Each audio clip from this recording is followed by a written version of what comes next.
Amandla, revolutionary greetings. My name is Obet Masaraure, the National President of the Amalgamated Road Teachers Union of Zimbabwe. But today I speak to you as an ordinary member of the Union of the Working People. Revolutionary greetings, comrades, fellow teachers, and workers of Zimbabwe. I stand before you today on the eve of a historic and perilous moment in our nation's history.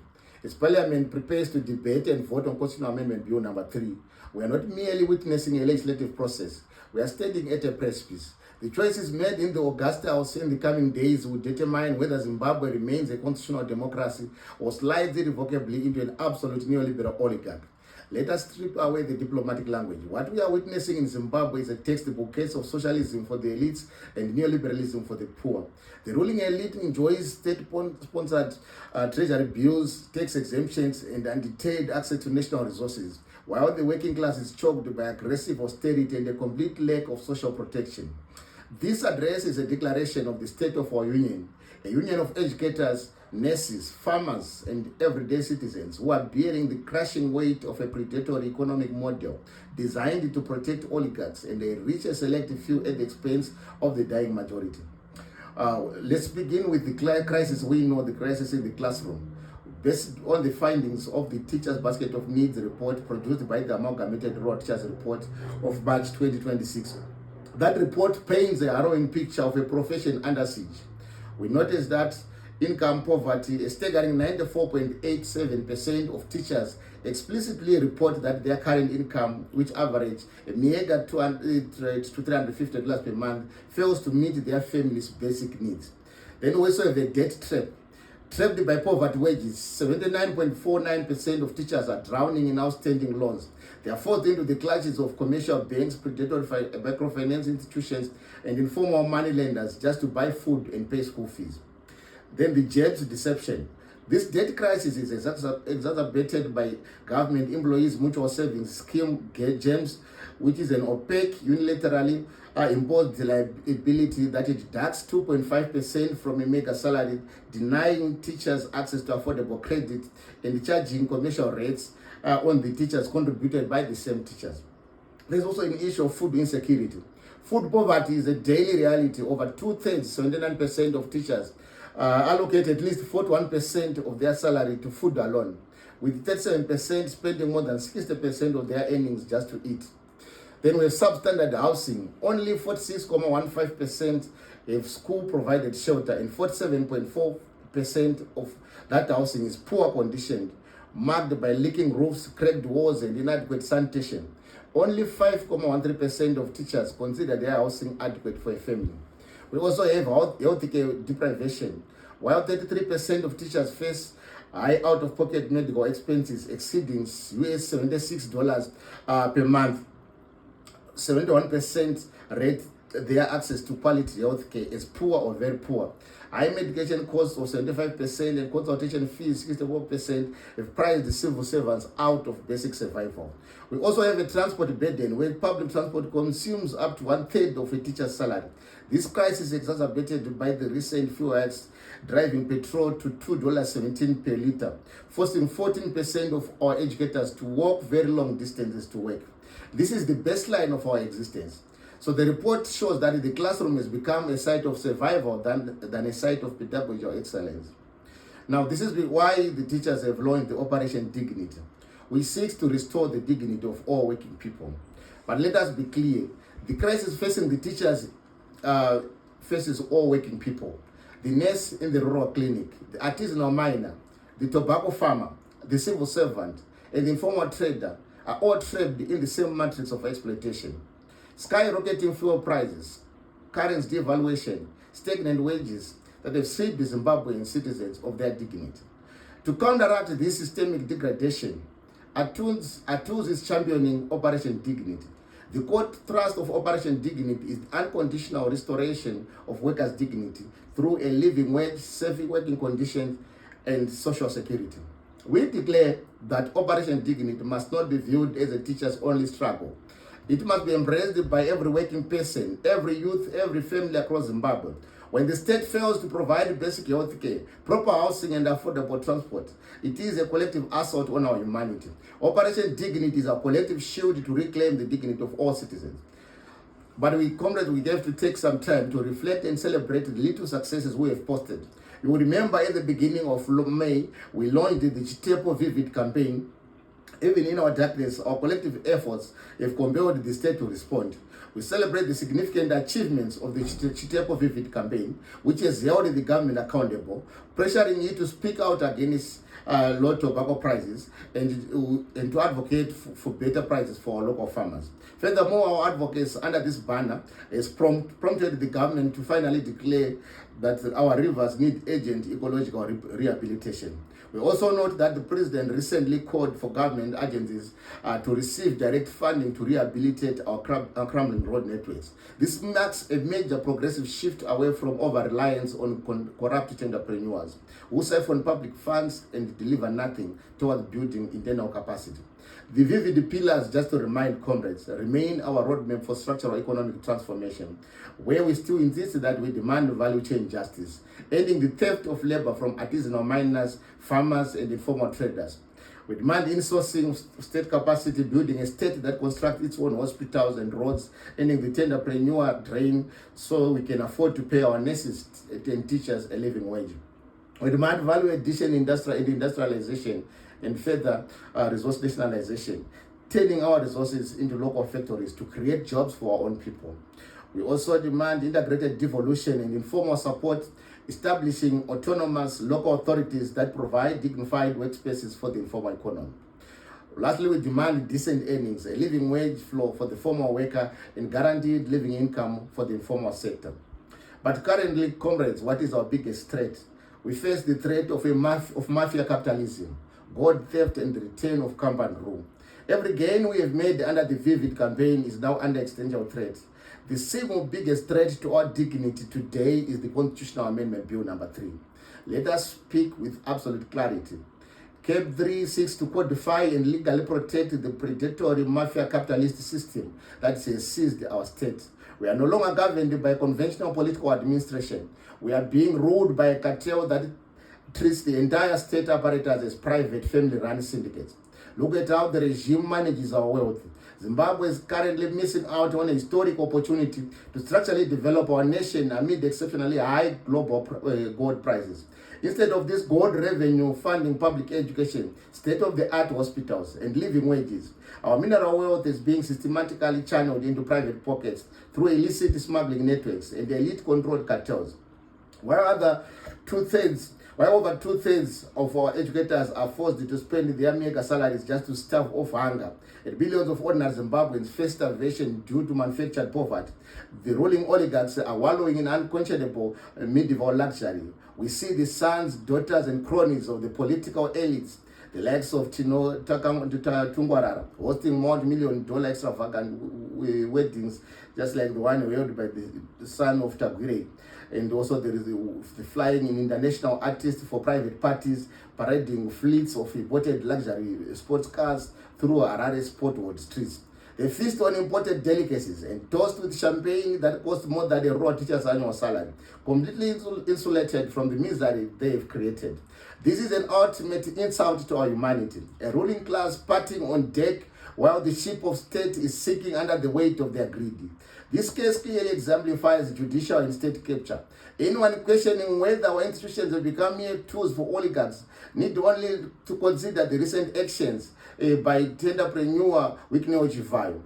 When an oligarch can easily manipulate the police and cause to pursue, arrest, and imprison an ex-wife in the case of Sonja Matikanda and her mother, Tabitha, over personal and financial issues, and then openly claim to have taught them a lesson before dropping the charges, it shows that our justice system is no longer functional. We are looking at a feudal kingdom where law enforcement and the magistrates do not serve the constitution. They serve the egos and commands of the wealthy elite.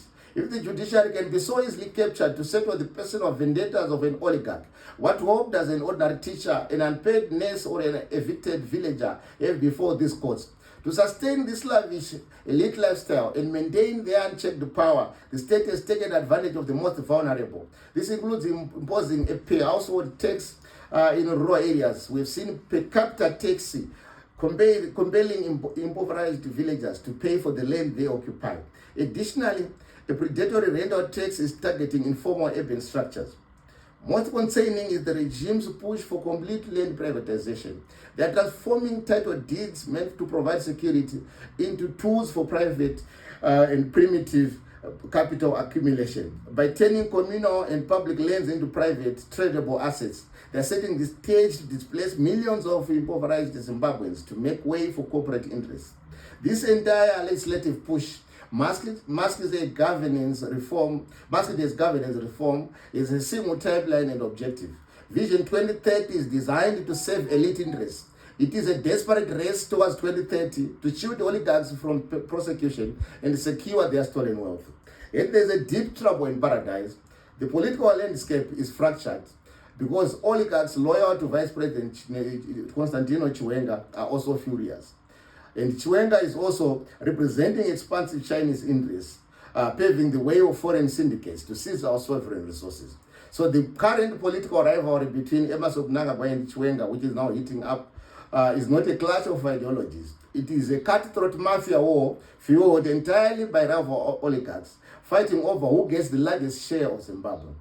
Just as Cecil Rhodes' British South Africa company BSC used the state power in 1889 as a private commercial entity to extract land, minerals and labor for an elite minority, CAB3 creates a modern common state. It blurs the line between public ownership and private benefit, turning our state into an instrument of elite accumulation, while ordinary citizens are reduced to subjects of extraction. But we also have a global crisis, our exiled millions and the rise of fascism. We cannot view CAB3 in isolation from the global context. The destruction of our economy and livelihoods has forced more than 6 million Zimbabweans to flee their homeland. Today, our brothers, sisters, sons, and daughters are scattered across the globe, with the vast majority seeking refuge in South Africa. As the regime in Harare mismanages our wealth, it exposes our finest minds and muscles into a world growing more hostile by the day. We watch with profound sorrow as the rise of global fascism and right-wing populism turns our exiled population into scapegoats worldwide. In South Africa, our people face the terrifying, recurring specter of xenophobic violence. They are hunted in the streets, blamed for systemic economic failures they did not cause, and targeted by populist politicians who use anti-immigrant rhetoric to mask their own governance failure. The passage of CAB3 will slam the door shut on any hope that the 6 million exiles will return home to a functional, welcoming democracy. By destroying direct democracy at home, the regime is condemning our diaspora to perpetual vulnerability abroad, trapped between the predatory extractive policies of Zimbabwe and the violent fascist undercurrents of global xenophobia.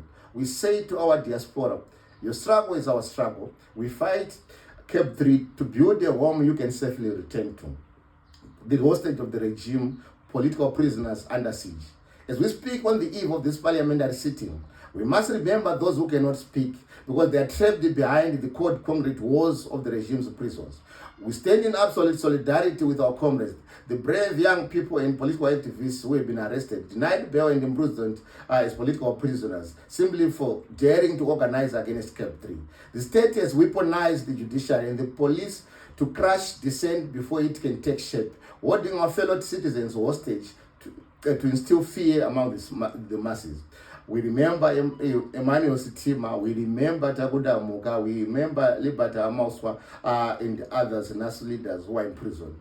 Let it be known, we remember Mazimbabwe Shandigo. Let it be known to the regime. You can imprison the revolutionary, but you cannot imprison the revolution. The incarceration of our comrades for opposing CAB3 is a confession of fear by the ruling elite. They know their bill cannot survive public scrutiny, so they rely on the iron fist. We demand the immediate and unconditional release of all political prisoners. Their sacrifices fuels our fire, and we will carry their voices into every watch center and every street across the nation. A call to action, declaring a state of emergency on CAB3. We cannot and we will not sit while 2013 Constitution, which is the ultimate safeguard of our public resources and democratic checks, is dismantled by oligarchs. We call on teachers, workers, and all citizens of Zimbabwe to immediately declare a state of emergency on CAB3. Stop all non-essential activities. Redirect your energy, time, and focus towards opposing this regressive bill. Our first and most vital step is to build mass consciousness. We must ensure that every Zimbabwean understands that CAB3 is a direct theft of their future. To that end, we issued the following directive for nationwide mobilization during the parliamentary debate and vote. To teachers, organize CAB3 watch parties in your schools. Turn staff rooms and community spaces into centers of civic education. We encourage everyone to proudly carry and drape themselves in the Zimbabwean flag at these watch parties. Let the national colors remind those inside parliament who they truly answer to. To the local business, set up screens and radios. Transform your shops into watch centers for your customers and communities. Bring your flags to the nurses and other rural workers. Gather in your small quarters and local stations to stream the parliamentary proceedings collectively under the banner of our national flag. To church leaders, we appeal to you to open the doors of the churches. Let the house of God become a sanctuary for citizens to gather, watch, and witness the parliamentary debates on voting on CAB3. To the students, organize yourselves across every college and university campus. Establish watch parties to document this historic process. After watching the parliamentary proceedings, we charge every single watch center to hold immediate local discussions on Zimbabwe's future under CAB3. Formulate your resolutions. Decide what must be done. Send your resolutions to us. We will collect mandates from every village, every ghetto, every school, every clinic, and every campus across the country. And we will announce a unified, coordinated national fight back resolved by the people from the ground upwards. To those who think the passage of CAB3 is inevitable, we remind you of history. We draw strength from global struggles where unified citizens successfully defeated regressive constitutional amendments through sheer resilience. From the streets of countries worldwide where executive overreach was rolled back by the power of the masses, we know that the will of the people is stronger than the greed of the oligarchs. We invoke the legacy, the sacred legacy of our own liberation struggle. We must continue to draw profound ideological inspiration from our national flag, particularly the red star, which symbolizes our sacred collective commitment to socialism. The red star reminds us that Zimbabwe's world belongs to all who work it, not a corrupt clique of capitalist comprados.